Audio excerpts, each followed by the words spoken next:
ये कोई साधारण निशान नहीं, ये भगवान विष्णु के असली पद चिन्ह है। लेकिन ये यहाँ किसी पूजा के लिए नहीं, बल्कि एक महाशक्तिशाली असुर की छाती को हमेशा के लिए दबाए रखने के लिए है।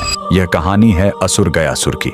लेकिन रुकिए, वह कोई पापी या दुष्ट राक्षस नहीं, बल्कि भगवान विष्णु का इतना बड़ा भक्त था कि उसने कठोर तपस्या करके भगवान ब्रह्मा से वरदान पा लिया। वरदान था, जो भी मुझे देख लेगा या छू लेगा उसे सीधे मोक्ष मिल जाएगा। यह वरदान इतना शक्तिशाली था कि हर पापी भी सीधे मोक्ष पाने लगा। स्वर्ग नर्क खाली हो गए और यमराज का काम ही बंद हो गया। जब प्रकृति का संतुलन बिगड़ा तो देवताओं ने एक दिव्य छल किया। उन्होंने गयासुर से उसकी पवित्र देह पर यज्ञ करने की अनुमति मांगी। जैसे ही गयासुर लेटा, वह हिलने लगा। तब ब्रह्मा जी ने मृत्यु के देवता यमराज को आदेश दिया कि वो अपने लोक से एक विशाल धर्मशिला लेकर आएं और गयासुर की देह पर रख दें। लेकिन गयासुर फिर भी हिलता रहा।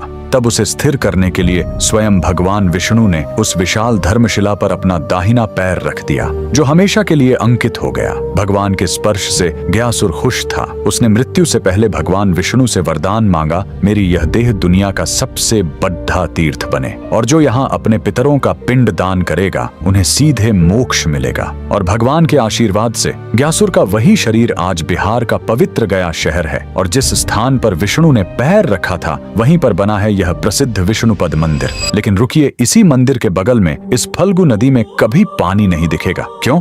कहते हैं, जब भगवान राम और लक्ष्मण अपने पिता के पिंड दान की सामग्री लेने गए थे, तब राजा दशरथ की आत्मा स्वयं प्रकट हो गई और उन्होंने माता सीता से ही पिंड दान मांग लिया। तब सीता जी ने फल्गु नदी की रेत से ही पिंड बनाए। उनके हाथों में रेत भी अन्न के पिंड के बराबर हो गए और फल्गु नदी एक गाय और एक ब्राह्मण को गवाह बनाया। लेकिन जब राम जी लौटे तो उन्हें इस बात पर विश्वास नहीं हुआ कि बिना सामग्री के पिंड दान कैसे हो सकता है, और राम के अविश्वास को देखकर तीनों गवाह डर गए और झूठ बोल गए। तब क्रोधित होकर सीता जी ने तीनों को श्राप दे दिया और फल्गु नदी को श्राप मिला कि तुम हमेशा सतह के नीचे ही बहोगी। कमेंट में जय श्री विष्णु जरूर लिखें।